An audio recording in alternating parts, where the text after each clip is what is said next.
មានម៉ាក់ជាច្រើនបារម្ភពីការធ្វើយ៉ាងម៉េចដើម្បីឲ្យកូនញ៉ាំបាយខ្លួនឯងប៉ុន្តែច្រើនតែបារម្ភមួយទៀតខ្លាចថា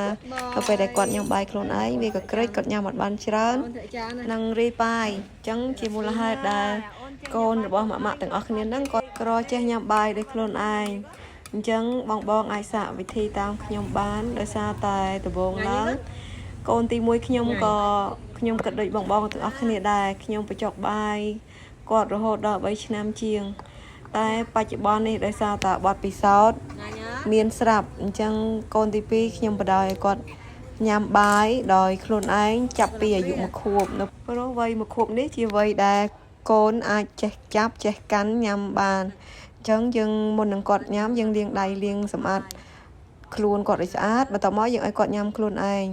យើងត្រូវទទួលស្គាល់នៅពេលដែលគាត់ញ៉ាំបាយខ្លួនឯងវាអត់ស្អាតដូចយើងបញ្ចុកទេអញ្ចឹងជាលទ្ធផលវា